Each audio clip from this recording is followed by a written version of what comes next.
Hello बच्चों, कैसे हो बेटा आप लोग। तो हम लोग आज क्लास 12th का एक बहुत इंपॉर्टेंट चैप्टर डिस्कस करने जा रहे हैं जिसका नाम है बायोटेक्नोलॉजी प्रिंसिपल्स एंड प्रोसेसेस। इस चैप्टर को डिस्कस करने से पहले मैं थोड़ी सी बातें कर लेता हूं बेटा आपसे। थोड़ी सी बातें ये हैं कि ये जो मैं लेक्चर रिकॉर्ड कर रहा हूं ये आफ्टर दीपावली है और दीपावली की बेटा आप लोग को बहुत बहुत शुभकामनाएं। आप मुझे आशा है कि इन दीपावली की छुट्टियों को आपने बहुत अच्छी तरीके से यूटिलाइज किया होगा, अपने बैकलॉग्स को जो भी होंगे बेटा उनको कवर किया होगा और साथ ही साथ बहुत अच्छी तरीके से अपने परिवार के साथ दीपावली मनाई होगी। ये मैं जो वीडियो रिकॉर्ड कर रहा हूं बेटा ये छठ का दिन है, तो आप लोग को छठ की भी बेटा बहुत बहुत शुभकामनाएं। अच्छे से पढ़ाई करते रहिए और अपनी जिंदगी में आगे बढ़ते रहिए। ठीक है बच्चों, चलिए तो हम लोग क्लास 12th का एक बहुत इंपॉर्टेंट टॉपिक बेटा यहाँ पे आज स्टार्ट करेंगे जो कि मैंने आपको पहले ही बताया, बायोटेक्नोलॉजी प्रिंसिपल्स एंड प्रोसेसेस। आज का जो लेक्चर होने वाला है बेटा इसमें हम लोग थोड़ा सा इंट्रोडक्शन देखेंगे और उसके बाद जो नेक्स्ट लेक्चर होगा उसमें हम लोग अच्छी तरीके से समझेंगे कि बायोटेक्नोलॉजी में होता क्या क्या है। सबसे इंपॉर्टेंट चीज ये है बेटा कि इस चैप्टर को डिस्कस करने से पहले मैं आप लोग को ये बोलूंगा कि आप थोड़ा सा अपने मॉलिक्यूलर जेनेटिक्स को रिवाइज कर लीजिए, क्योंकि कुछ कुछ कॉन्सेप्ट बेटा उसके कॉन्सेप्ट यहां पर यूज होते हैं, लेकिन थोड़े बहुत जो कॉन्सेप्ट यूज होंगे मैं उनको यहां पर डिस्कस कर दूंगा। लेकिन मेरा कहने का मतलब यह है कि आप अगर उनको थोड़ा सा रिवाइज कर लेंगे उस चैप्टर को तो आपको बहुत इजी वे में इस चैप्टर को समझने में आसानी होगी। और अगर कोई डाउट आएगा तो नो डाउट अबाउट इट बेटा आप कमेंट सेक्शन में मुझसे बोलते रहिएगा, मैं उन चीजों को बहुत अच्छी तरीके से आपको एक्सप्लेन भी कर दूंगा। तो अब इस चैप्टर के बारे में सबसे इंपॉर्टेंट चीज हमें यह समझना है बेटा कि बायोटेक्नोलॉजी होती क्या है। सबसे पहली बात, हम किसी भी चैप्टर को पढ़ते हैं तो हम उसको रीडिंग करना स्टार्ट नहीं कर देते हैं बेटा, उसको उसको पहले समझिए कि वो चैप्टर की सिग्निफिकेंस क्या है। देखिए बेटा, हम जो बायोलॉजी पढ़ते हैं, बायोलॉजी का एप्लीकेशन क्या है, उसको हम लोग अपने बिहेवियर, जो हम लोग आसपास जो रहते हैं हम लोग एक दूसरे से कैसे इन चीजों को इंटरेक्ट कर सकते हैं और कैसे ये हमारे ह्यूमन वेलफेयर के लिए कैसे ये इंपॉर्टेंस रखता है, इन सब चीजों को बेटा हम इस चैप्टर में बहुत अच्छी तरीके से डिस्कस करने वाले हैं। ठीक है, चलिए तो मैंने क्या बोला कि सबसे पहला पॉइंट तो आपको यह ध्यान रखना है कि व्हाट इज बायोटेक्नोलॉजी। ठीक है, तो आइए बेटा सबसे पहले तो हम लोग इसके मीनिंग के बारे में पढ़ते हैं कि बायो, ये अभी भूल जाइए ये क्या लिखा है, अभी मैं इसको समझाऊंगा। ये आपकी एनसीईआरटी की लाइन से, तो थोड़ा सा मैं इनको भी पहले से लिख लेता हूं ताकि मैं इस चीज को भी आपको एलोबोरेट करता हुआ चलूं। ठीक है, तो सबसे पहले मैंने क्या बोला, बायोटेक्नोलॉजी। बायोटेक्नोलॉजी में हम लोग सबसे पहले क्या यूज करेंगे, लिविंग ऑर्गेनिजम्स का, लिविंग ऑर्गेनिजम्स का यूज करेंगे।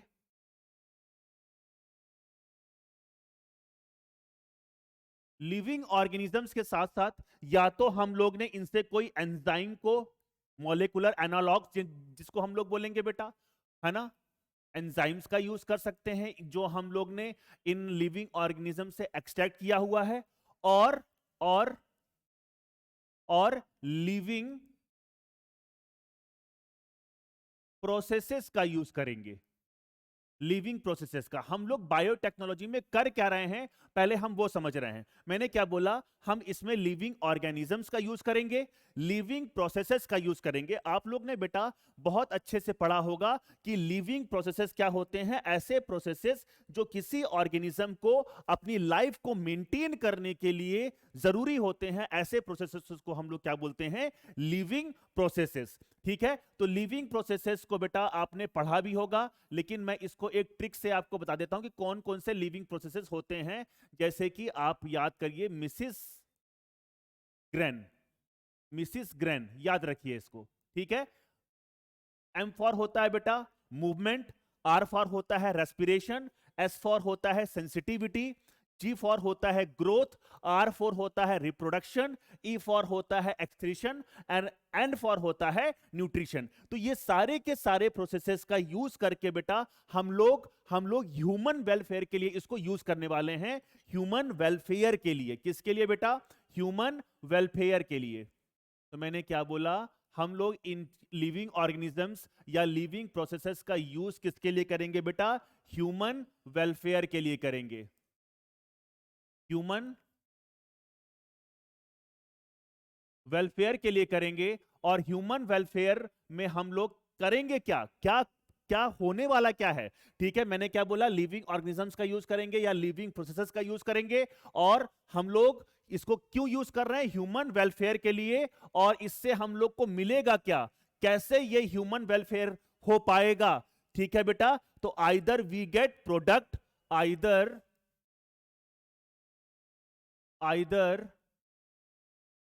वी गेट ए प्रोडक्ट, इससे हम लोग कुछ प्रोडक्ट बनाएंगे, और सर्विसेज। ठीक है बच्चों, तो ये वाला पॉइंट समझ में आया क्या? मैंने क्या बोला? What is biotechnology? तो बायोटेक्नोलॉजी में हम लोग ने लिविंग ऑर्गेनिजम्स और लिविंग प्रोसेसेस का यूज करना है।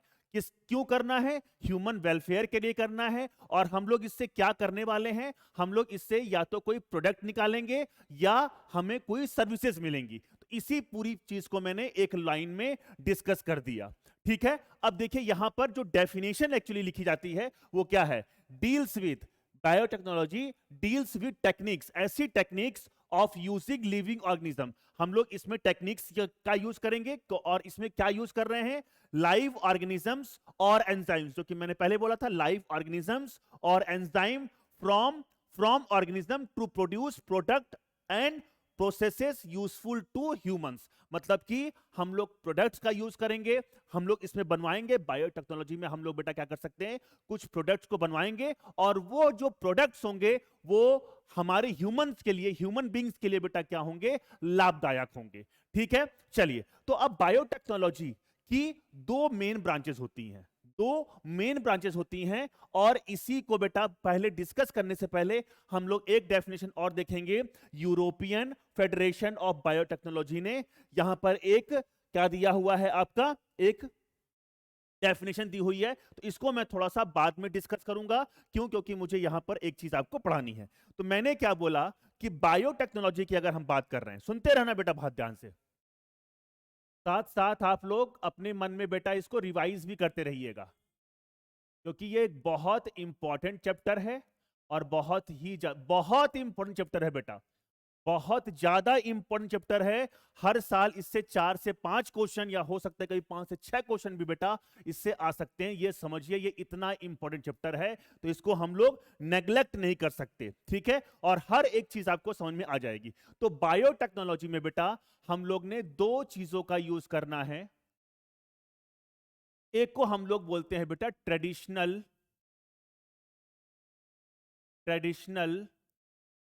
बायोटेक्नोलॉजी। एक को हम लोग क्या बोलेंगे बेटा?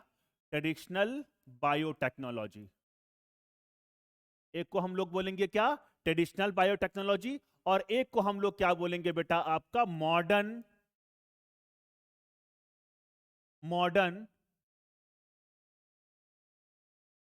बायोटेक्नोलॉजी।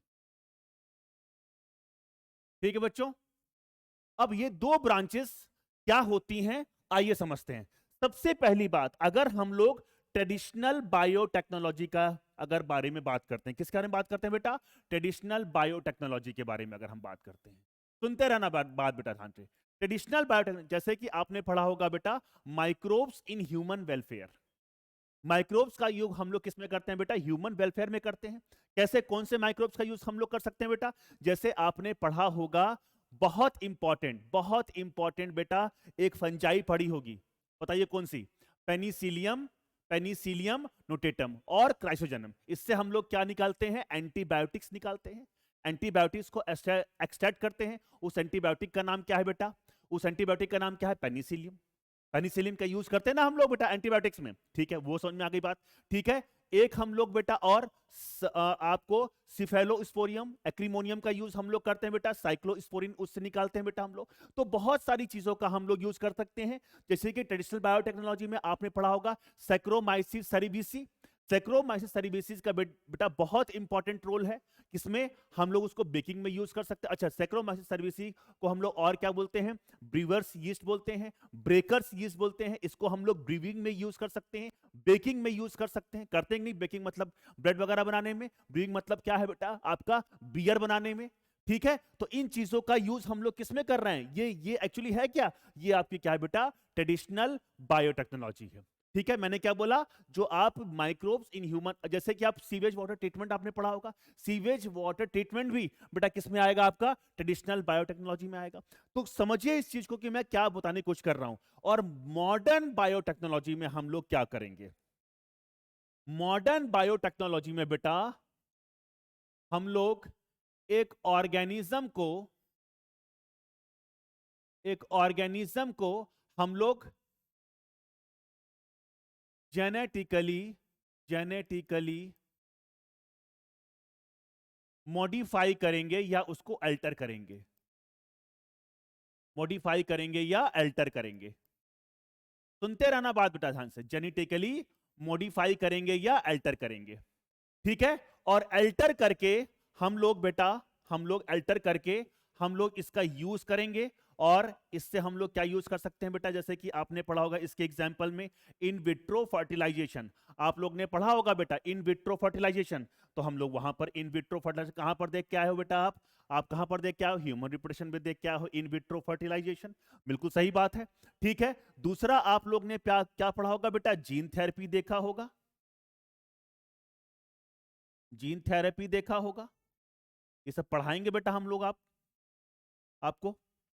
ठीक है, और अगर हम बात करते हैं डीएनए वैक्सीन, आपने देखा होगा बेटा डीएनए वैक्सीन, ये सब हम लोग पढ़ के आए हैं, डीएनए वैक्सीन। ठीक है, तो अगर आपने पढ़ा होगा बेटा तो हम लोग ने डीएनए वैक्सीन बनाई थी, आप याद करके आना और कमेंट सेक्शन में जरूर बताना कि डीएनए वैक्सीन कौन कौन सी होती है। ठीक है, तब हम बात करेंगे इसके बारे में आगे। ठीक है, तो ये जो मैंने क्या बोला कि मॉडर्न बायोटेक्नोलॉजी में बेटा आपने ऑर्गेनिजम्स का यूज किया, देख लो आप ऑर्गेनिज्म का यूज कर रहे हो, और इसको आपने जेनेटिकली मॉडिफाई किया या अल्टर किया, और इसको अल्टर करने के बाद बेटा इसका यूज करेंगे ये, और ये मॉडर्न बायोटेक्नोलॉजी के एग्जांपल्स हैं। ये जो मॉडर्न बायोटेक्नोलॉजी मैंने बोला बेटा, ये इसके क्या है example, in vitro fertilisation, gene therapy और डीएनए वैक्सीन। ये हम लोग किसके थ्रू कर रहे हैं, मॉडर्न बायोटेक्नोलॉजी। और इसीलिए मॉडर्न बायोटेक्नोलॉजी में हम लोग इसको और क्या बोलते हैं बेटा, जेनेटिक इंजीनियरिंग,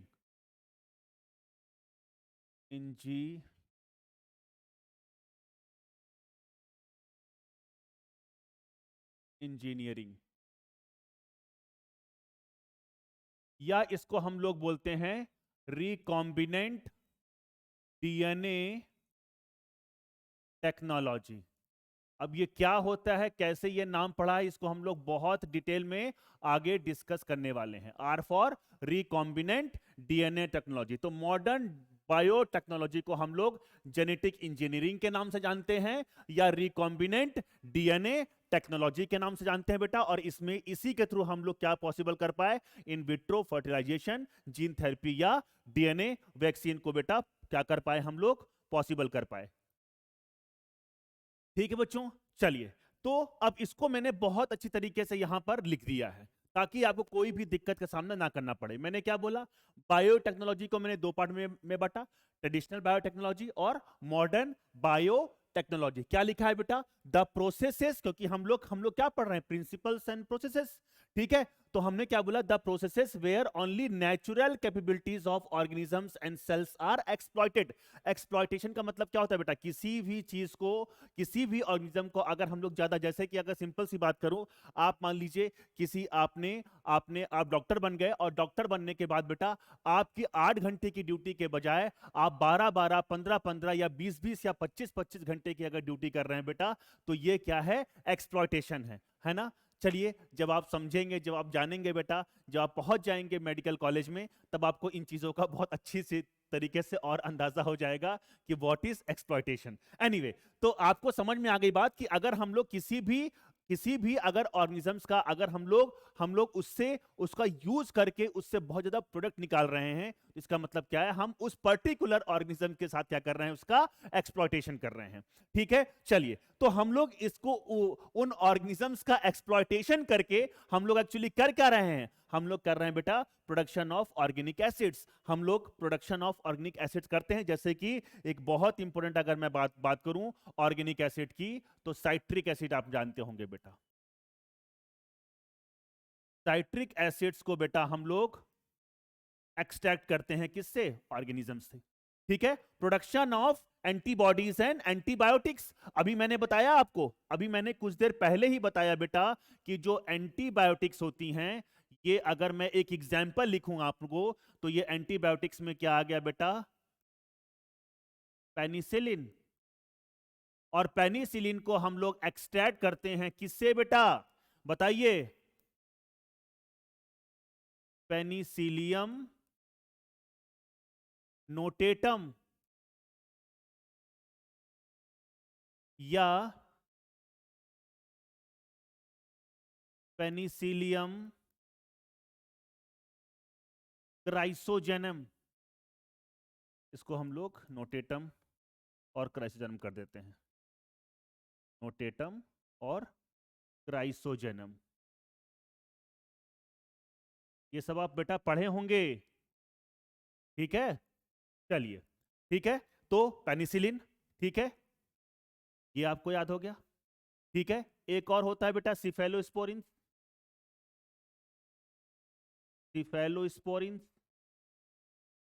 इसको भी बेटा हम लोग एक्सट्रैक्ट करते हैं किससे,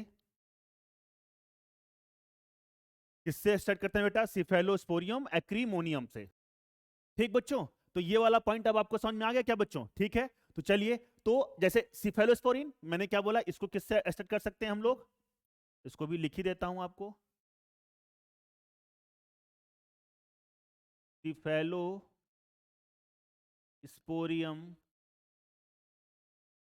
एक्रीमोनियम।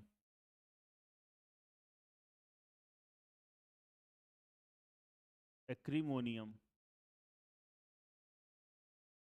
आ गई बच्चे बात समझ में, सिफेलोस्पोरियम एक्रीमोनियम। ठीक है, चलिए, तो ये क्या है आपका ट्रेडिशनल बायोटेक्नोलॉजी, ये आप लोग ने पढ़ा होगा क्या, माइक्रोब्स इन ह्यूमन वेलफेयर। जैसे कि अगर आपने, मैंने एक और एग्जांपल दिया था सैक्रोमाइसिस सेरेविसी का, इसको आप किस में यूज कर सकते हैं, वाइन मेकिंग में, ब्रीविंग में, ठीक है, बेकिंग में, इस सब का यूज। इसीलिए सैक्रोमाइसिस सेरेविसी को हम लोग क्या बोलते हैं बेटा, बेकर्स यीस्ट बोलते हैं या ब्रीवर्स यीस्ट भी बोलते हैं। ठीक है, क्यों, क्योंकि इसका यूज हम लोग, अच्छा ब्रीविंग का मतलब क्या होता है बेटा, प्रोडक्शन ऑफ बियर, ठीक है, किससे, स्टार्च से।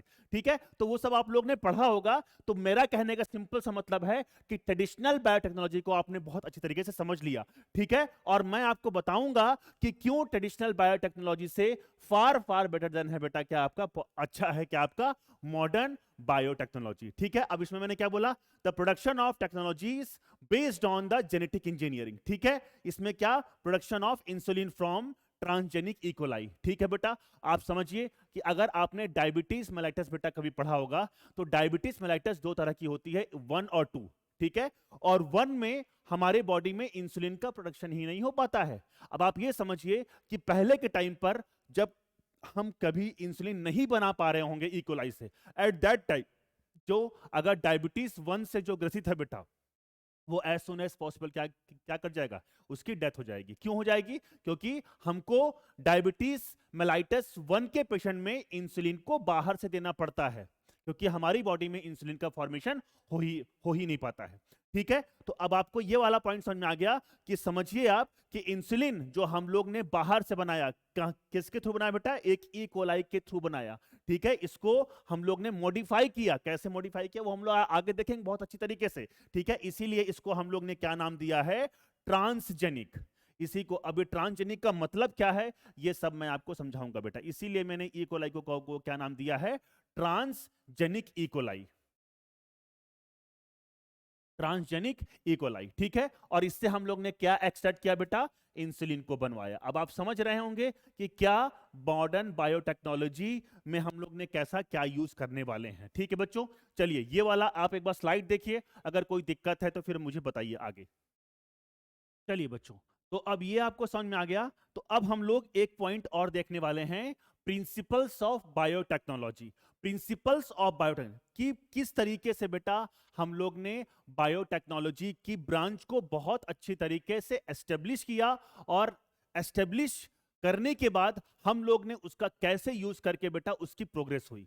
ठीक है, तो इसमें दो इंपॉर्टेंट चीजें आपको बहुत अच्छी तरीके से याद रखनी है बेटा, कि प्रिंसिपल्स ऑफ बायो, ये आपकी एनसीईआरटी की लाइंस है बेटा जो आपको। अच्छा हाँ, एक चीज और जो मैंने यहां पर डेफिनेशन छोड़ दिया था, इसको देखिए पहले आप।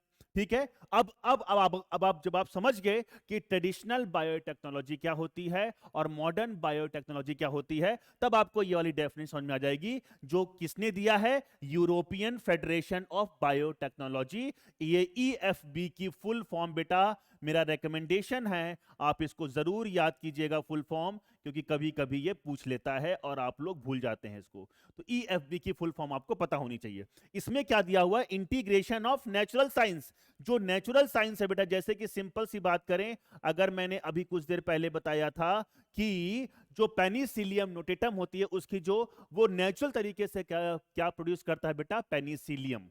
पेनिसिलियम नहीं गधों, पेनिसिलिन। एंटीवायरस, पेनिसिलियम तो क्या हो गया, ऑर्गेनिज्म का नाम हो गया। तो पेनिसिलियम नोटेटम ने क्या प्रोड्यूस किया, पेनिसिलिन प्रोड्यूस किया। ठीक है, और पेनिसिलिन क्या होती है बेटा, आपकी एंटीबायोटिक होती है। ठीक है, तो वो उसकी नेचुरल साइंस है। ठीक है, अब इसमें हम लोग सिंपल सी बात है, इसमें हम लोग ने क्या किया, या किसी ऑर्गेनिजम्स को इंटीग्रेट किया, किसी सेल्स को इंटीग्रेट किया, या उसके पार्ट्स को अगर इंटीग्रेट करके उससे हम लोग प्रोडक्ट या सर्विसेज ले रहे हैं, किसी ऑर्गेनिज्म का यूज कर रहे हैं, या उस ऑर्गेनिज्म के सेल्स का यूज कर रहे हैं, या उसके किसी पार्ट यानी कि मॉलिक्यूलर एनालॉग्स, ठीक है, जैसे कि डीएनए का यूज करके हम लोग उससे क्या ले रहे हैं, प्रोडक्ट ले रहे हैं या सर्विसेज ले रहे हैं, तो इसी को हम लोग क्या बोलते हैं, बायोटेक्नोलॉजी। अब मुझे लगता है हर एक तरीके से मैंने आपको ये वाला पॉइंट भी समझा दिया, इसकी जो बेसिक डेफिनेशन आपको लिखी हुई मिल सकती है ये भी समझा दिया, और यूरोपियन फेडरेशन ऑफ बायोटेक्नोलॉजी ने क्या डेफिनेशन दी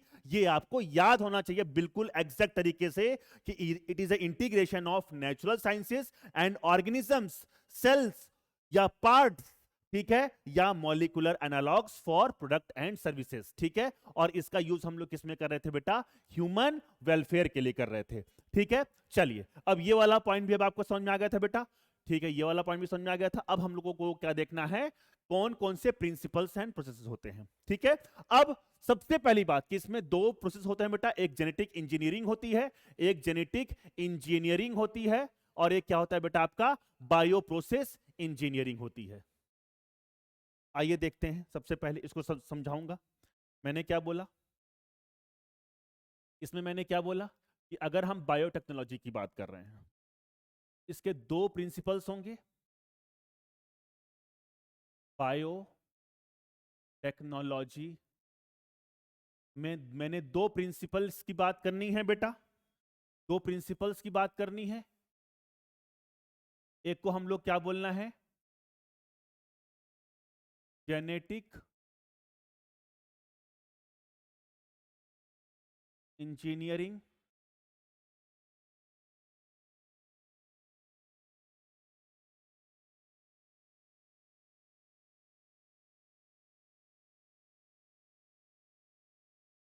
जेनेटिक इंजीनियरिंग।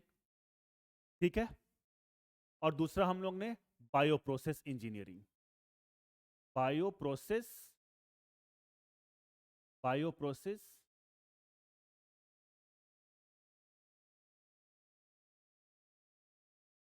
इंजीनियरिंग। ठीक बच्चों, ठीक है, एक जेनेटिक इंजीनियरिंग और एक बायो प्रोसेस इंजीनियरिंग। ठीक है, अब समझना पूरी बात ध्यान से।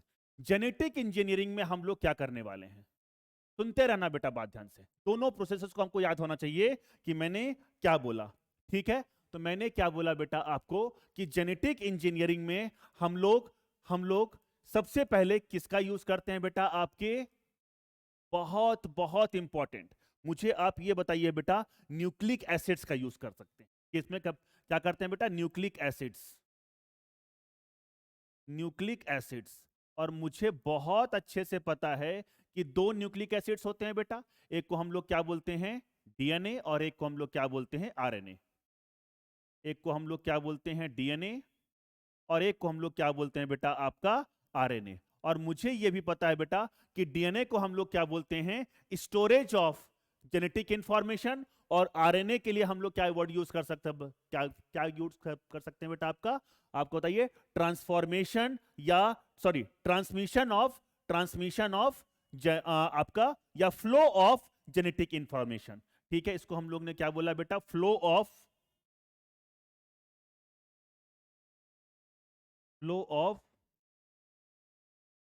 Genetic information. सिंपल सी बात है बेटा, ये आप लोग ने सब पढ़ रखा है लेकिन मैं लिख दे रहा हूं। ठीक है, और डीएनए के लिए अगर हम लोग क्या यूज कर सकते हैं बेटा, storage of genetic information.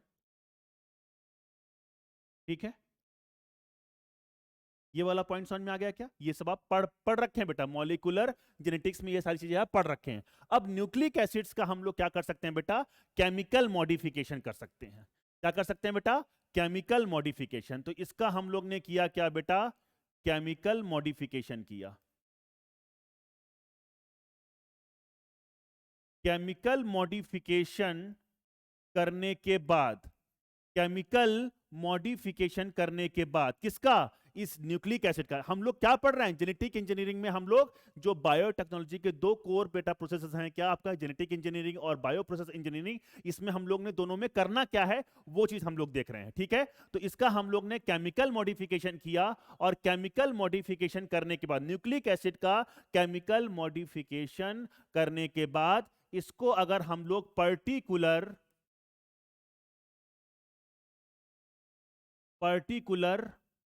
Organisms में हम लोग ने क्या किया बेटा, इसको इंट्रोड्यूस कर दिया। पर्टिकुलर ऑर्गेनिजम्स में हम लोग ने क्या किया, इसको इंट्रोड्यूस कर दिया,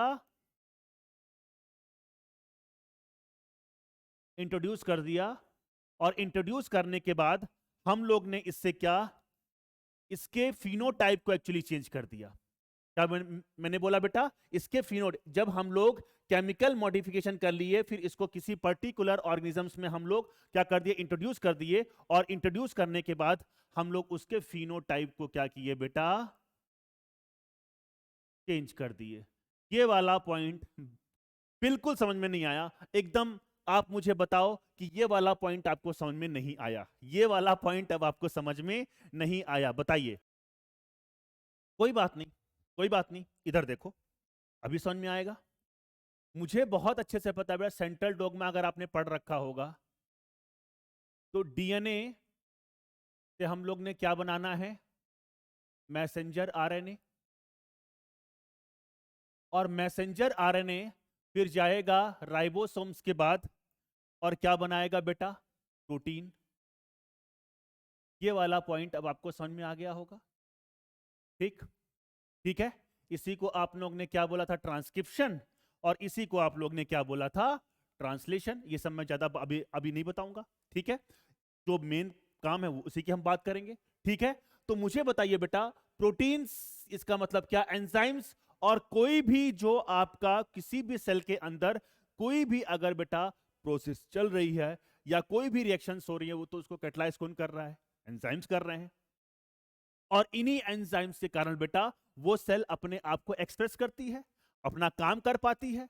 ठीक है, तो सिंपल सी बात है, सिंपल सी बात है बेटा कि इसका मतलब क्या है कि मैंने यहां पर एंजाइम्स की बात की है।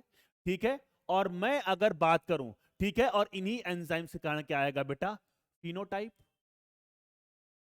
क्योंकि वो अपने आप को एक्सप्रेस कर पाएगा, फिनोटाइप। ठीक है, और इस फिनोटाइप की डिपेंडेंसी किसके ऊपर है, इस फिनोटाइप की डिपेंडेंसी किसके ऊपर है, डीएनए के ऊपर, डीएनए के ऊपर है। इसको हम लोग ने क्या बोला, जीनोटाइप, जीनोटाइप।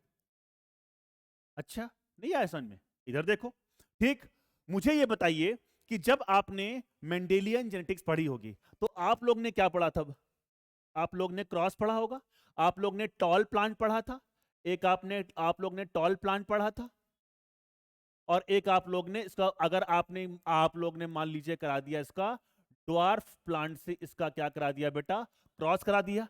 तो मुझे बताइए कि जो प्रोजेनी आएगी वो ड्वार्फ होगी कि टॉल होगी? टॉल होगी, क्योंकि इसके पास जब क्रॉसिंग होगी बेटा तो ये टॉल वाली जो एलील होगी वो उसके प्रोजेनी में चली जाएगी। सिंपल सी बात है। तो मुझे बताइए, और टॉल, टॉल क्या है? फिनोटाइप है। टॉल क्या है? फिनोटाइप है। और इसका जीनोटाइप आप लोग ने कुछ इस तरीके से लिख रखा होगा, टीटी, और इसका आप लोग ने लिख रखा हो कुछ इस तरीके से टीटी। आप लोग ने गैमिट्स बनाए होंगे, इसका गैमिट्स में ये टी लिख दिया होगा, इसके गैमिट्स में आप लोग ने ऐसे टी लिख दिया होगा, और फिर इसका क्रॉसिंग कराई होगी, फिर आप लोग ने क्या इसका टी और टी लिखा होगा। तो ये वाला जो प्रोजेनी था बेटा, ये वाला जो प्रोजेनी था, इसमें आप लोग ने क्या, ये टॉल होगा, क्योंकि इसके पास टी वाली एलील है, कैपिटल टी वाली एलील है, और अगर कैपिटल टी वाली एलील होगी इसका मतलब उसकी प्रोजेनी कैसी हो जाएगी, टॉल हो जाएगी। तो मुझे बताइए कि किसी भी, कोई भी अगर ऑर्गेनिजम्स का फिनोटाइप वो किस बात पे डिपेंड करता है? जीनोटाइप पे, उसके जीनोटाइप पर डिपेंड करता है। ठीक है, तो मैंने क्या बोला, किसी भी ऑर्गेनिजम्स का जीनोटाइप उसके फिनोटाइप पर डिपेंड करता, सॉरी, किसी भी ऑर्गेनिज्म का फिनोटाइप उसके जीनोटाइप पर डिपेंड करता है। सिंपल सी बात है।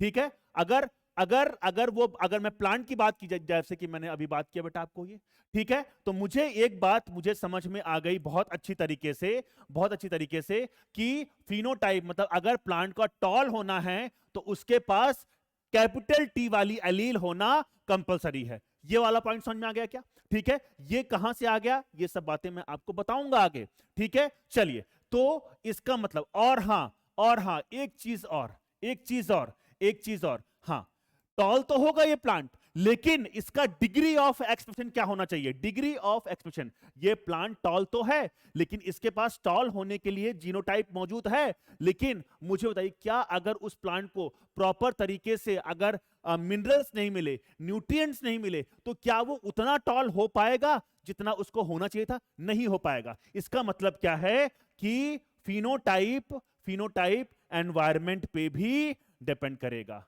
फिनोटाइप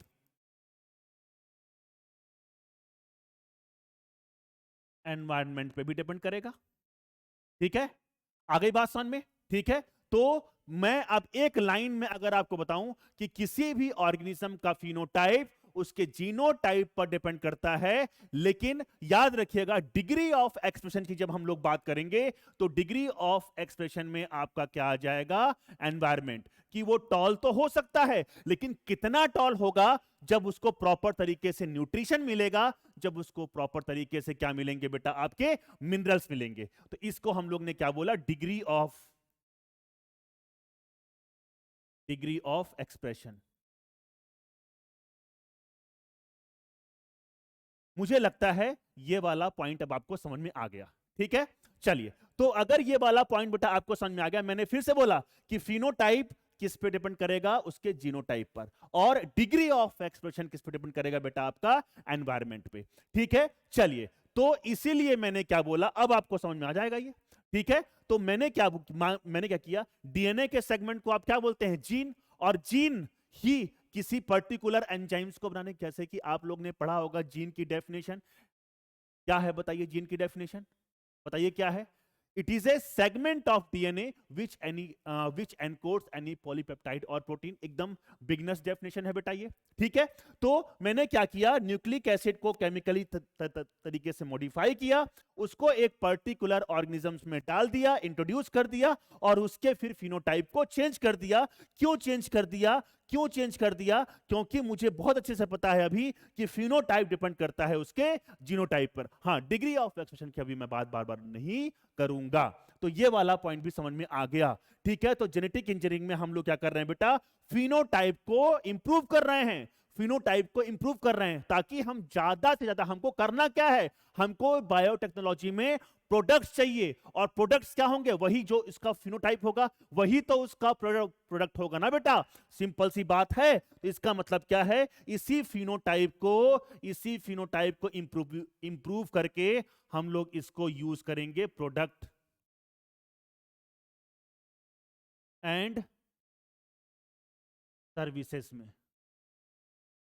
प्रोडक्ट एंड सर्विसेज, मुझे लगता है ये वाला पॉइंट अब आपको समझ में आ गया होगा। बिल्कुल बेटा, कोई भी डाउट होगा तो आप कमेंट सेक्शन में जरूर पूछना मुझसे, ठीक है। तो जेनेटिक इंजीनियरिंग में हम लोग ने ये चीज करनी है, ठीक है। अब बायो प्रोसेस इंजीनियरिंग में हमको क्या करना है भैया, ठीक है। बायो प्रोसेस इंजीनियरिंग में हमको क्या करना है, मुझे बताइए बेटा। मान लीजिए आप डॉक्टर बन गए, बढ़िया सा आप लोग ने खूब सारा पैसा कमाया।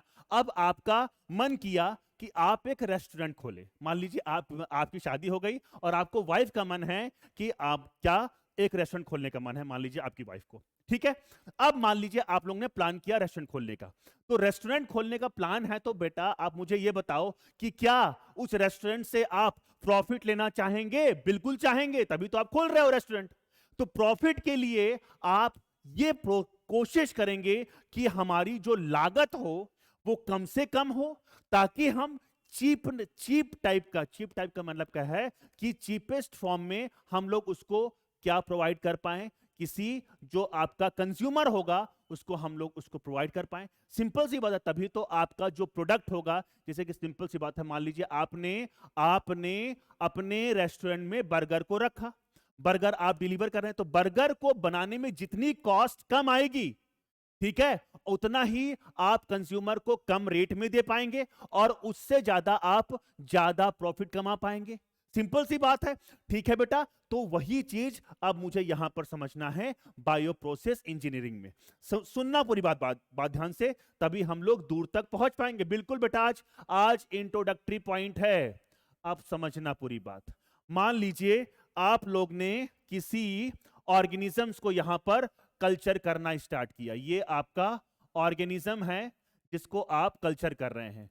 इसको मैंने क्या बोला? Desired organism, desired organism. और इस डिजायर्ड ऑर्गेनिज्म को आप लोग ने क्या करना है बेटा? कल्चर करना है।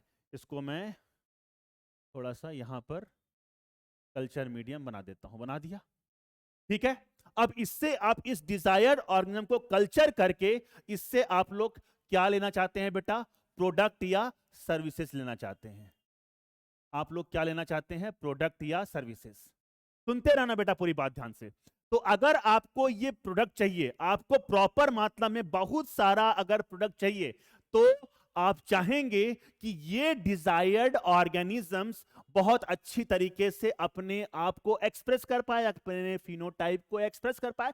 सपोज करो आपने ई कोलाई डाला, ई कोलाई से आप क्या एक्सट्रैक्ट करना चाह रहे हैं? ह्यूमन इंसुलिन को एक्सट्रैक्ट करना चाह रहे हैं। तो मुझे बताइए कि अगर ई कोलाई को प्रॉपर मात्रा में इस कल्चर मीडियम में हम लोग ने क्या दे दिया? प्रॉपर मात्रा में न्यूट्रिशन दे दिया, मिनरल दे दिया, तो वो अपनी ग्रोथ को बहुत ज्यादा एग्जिबिट करेगा और सिंपल सी बात है बहुत तेजी से मल्टीप्लाई करेगा, और मल्टीप्लाई करेगा तो जो उसके प्रोजिनी बनेंगे वो भी बहुत ज्यादा मात्रा में क्या बनाएंगे? आपके इंसुलिन बनाएंगे। और जितना अच्छे से ये यहां पर कल्चर हो पाएगा उतना ज्यादा आपको प्रोडक्ट मिलेगा, जैसे कि मैंने अभी बताया कि ह्यूमन इंसुलिन। अब मुझे बताइए कि गलती से मान लीजिए यहां पर कोई और ऑर्गेनिज्म आ गया, और ये जो ऑर्गेनिज्म है ये अनडिजायर्ड माइक्रो ऑर्गेनिज्म है। ये क्या मैंने बोला बेटा? ये आपका अनडिजायर्ड माइक्रो ऑर्गेनिज्म है, माइक्रो ऑर्गेनिज्म है। मैंने क्या बोला बेटा? ये अनडिजायर्ड क्या है? आपका माइक्रो ऑर्गेनिज्म। अब मान लीजिए ये आ गया, तो अब यहां पर जो कल्चर मीडियम में जो न्यूट्रिशन होगा, जो मिनरल होगा, वो मान लो इसने यूज करने लगा। तो मुझे बताइए कि अब अनडिजायर्ड माइक्रो ऑर्गेनिज्म जब इस न्यूट्रिशन को, इस मिनरल्स को यूज करेगा, कंज्यूम करेगा, तो इस डिजायर्ड ऑर्गेनिजम्स को मिनरल्स या न्यूट्रिशन की कमी हो जाएगी, तो वो इतनी तेजी से क्या मल्टीप्लाई नहीं कर पाएगा। अगर मल्टीप्लाई नहीं कर पाएगा तो सिंपल सी बात है बेटा, प्रोडक्ट धीरे धीरे कम होने लगेगा। ये वाला पॉइंट समझ में आ गया? सिंपल सी बात है, सिंपल, कोई रॉकेट साइंस नहीं है बेटा, इसमें कोई भी रॉकेट साइंस इसमें नहीं है, ठीक है। तो मैं नहीं चाहूंगा, मैं बिल्कुल नहीं चाहूंगा कि इस कल्चर मीडियम में कोई अनडिजायर्ड माइक्रो ऑर्गेनिज्म इसमें क्या कर पाए? ग्रो कर पाए या उसकी ग्रोथ हो। तो मैं पूरी तरीके से इस प्रोसेस में जो बड़े बड़े बेटा बायो फर्मेंटर्स होते हैं उसमें हम लोग इस प्रोडक्ट को बेटा बनवाते हैं, और उस बायो फर्मेंटर्स में हमारी कोशिश ये होती है कि कोई भी अनडिजायर्ड माइक्रो ऑर्गेनिज्म उस चीज को कंटामिनेट ना कर दे, उस चीज को क्या ना कर दे बेटा, कंटामिनेट ना कर दे। तो इस पूरे प्रोसेस में हम लोग यूज करते हैं एक्चुअली बेटा क्या, एसेप्टिक कंडीशन या एसेप्सिस कंडीशन को मेंटेन करते हैं ताकि हम ज्यादा से ज्यादा क्या कर पाए बेटा, प्रोडक्ट को ले पाए। तो इस प्रोसेस में जब हम लोग प्रोडक्ट को निकाल रहे होते हैं बेटा, इस पूरे प्रोसेस में हमको क्या यूज करना होता है, एसेप्सिस कंडीशन या एसेप्टिक कंडीशन को मेंटेन करना होता है, और इसी चीज को हम लोग क्या बोलते हैं, बायो प्रोसेस इंजीनियरिंग। मुझे लगता है ये वाला पॉइंट भी अब आपको समझ में आ गया होगा। मैं फिर से रिपीट कर रहा हूं बेटा, पूरे प्रोसेसेस में कल्चर जब हम लोग कर रहे होते हैं बड़े बड़े बायो फर्मेंटर्स में, एट दैट टाइम हमको यूज करना होता है क्या, एसेप्टिक कंडीशन। एसेप्टिक कंडीशन को मेंटेन करना होता है। एसेप्टिक कंडीशन को क्या करना होता है बेटा, मेंटेन करना होता है। और एसेप्टिक या एसेप्सिस, इसको आप एसेप्टिक या एसेप्सिस भी लिख देते हैं बेटा, एसेप्सिस कंडीशन को मेंटेन करना होता है, और इसी को हम लोग क्या बोलते हैं, बायो प्रोसेस इंजीनियरिंग। ठीक है, एक टर्म और होता है, एक टर्म और होता है बेटा जिसको हम लोग क्या बोलते हैं, एंटीसेप्सिस कंडीशन। एंटीसेप्सिस अलग होता है और एसेप्सिस अलग होता है। एंटीसेप्सिस का मतलब क्या होता है, सुनना पूरी बात ध्यान से। अगर हमने क्या बोला बेटा, एंटीसेप्सिस मान लीजिए इसमें कंटामिनेट हो गया, अब इस कंटामिनेशन को, इस अनडिजायर्ड ऑर्गेनिज्म को हमको रिमूव करना है। रिमूव करने की प्रोसेस को हम लोग क्या बोलेंगे, एंटीसेप्सिस कंडीशन।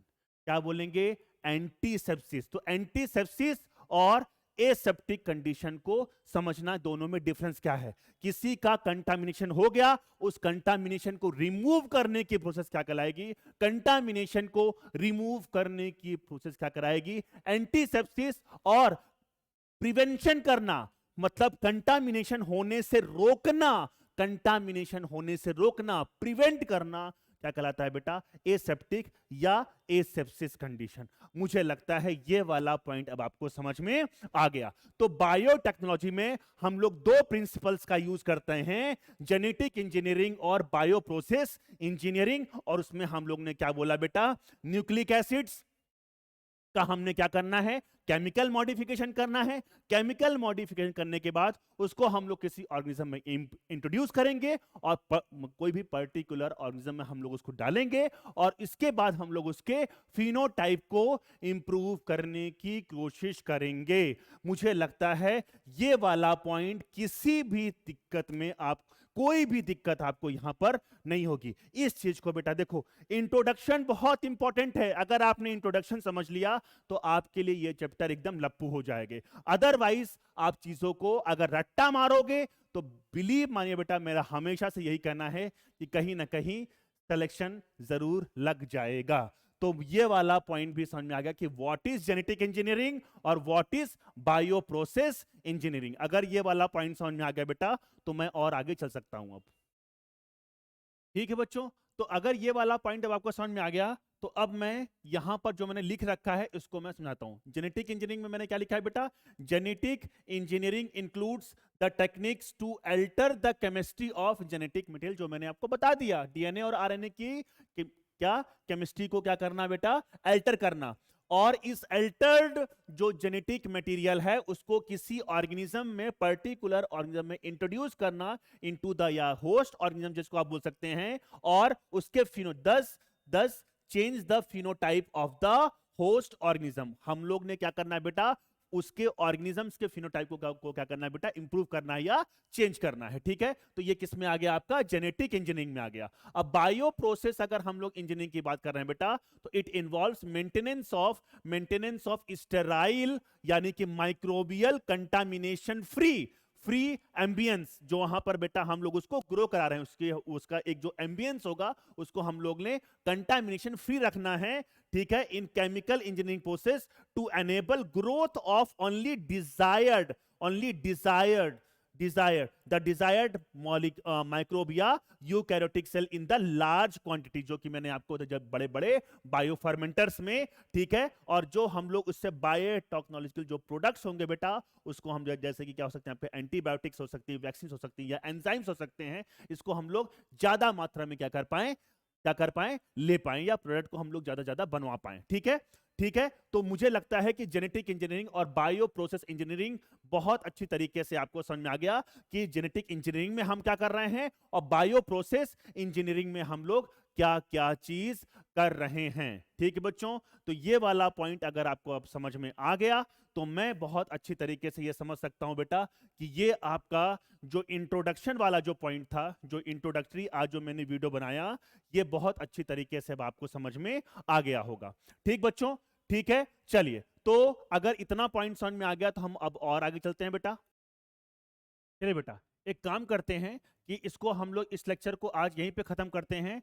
अगला लेक्चर बेटा जो मैं आपको बताऊंगा तो उसमें एक बहुत बारीक पॉइंट मुझे आपको बताना है, उसमें थोड़ा टाइम लग जाएगा, तो मुझे लगता है कि इंट्रोडक्टरी वाला जो पॉइंट है, जो इंट्रोडक्शन वाला जो पॉइंट है, वो थोड़ा सा लंबा हो जाएगा। तो इसीलिए मैं आपको जो नेक्स्ट लेक्चर पढ़ाऊंगा बेटा, उसमें मैं आपको पढ़ाऊंगा कि जो ऑर्गेनिजम्स होते हैं उनकी जो डाइवर्सिटी होती है, जैसे कि आपकी एनसीईआरटी बात कर रही है सेक्सुअल रिप्रोडक्शन की, तो उसको मैं वहां पर थोड़ा सा बताऊंगा, और मैं वहां पर एक पॉइंट बताना पे जोर दूंगा, और वो उस चीज को ये है बेटा, वो पॉइंट ये है एक्चुअल में कि क्यों जो आपका जो मॉडर्न जो बायोकेमिस्ट्री है बेटा, सॉरी जो बायोटेक्नोलॉजी है, वो जो मॉडर्न बायोटेक्नोलॉजी वो किस तरीके से ट्रेडिशनल बायोटेक्नोलॉजी से सुपीरियर है, क्यों है, वो इस चीज को मैं अगले पार्ट में अच्छी तरीके से डिस्कस कर दूंगा। ठीक बच्चों, चलिए, तो मुझे लगता है कि ये इंट्रोडक्टरी वाला जो पॉइंट था बेटा आपको आज समझ में आ गया होगा। ठीक है, और कोई भी डाउट होगा तो आप मुझे कमेंट सेक्शन में बेटा जरूर बताना। ठीक है, और मैं बहुत तेजी से पर डे लगभग हर एक वीडियो को बेटा इसमें डालूंगा, ताकि एज सुन एज पॉसिबल, और ये चैप्टर बेटा बहुत इंपॉर्टेंट है। प्लीज मेरा आप लोग से ये अनुरोध है कि बहुत आराम से इसको पढ़िएगा, क्योंकि इससे बहुत ज्यादा क्वेश्चंस आते हैं, एक एक कॉन्सेप्ट को बहुत अच्छी तरीके से बेटा पढ़िएगा। ठीक बच्चों, चलिए, तो अपना ख्याल रखिए, स्वस्थ रहिए, अच्छे से पढ़ाई करते रहिए, और सिंपल सी बात है, अगर कोई डाउट है, कोई भी दिक्कत होती है बेटा, तो आप मुझे बिल्कुल कॉल या मैसेज कर सकते हैं, और कोई भी डाउट आता है तो मैं आपके लिए सहायता के लिए हमेशा तत्पर रहूंगा। ठीक बच्चों, चलिए ध्यान रखिए और अच्छे से पढ़ाई करते रहिए। थैंक यू सो मच बेटा।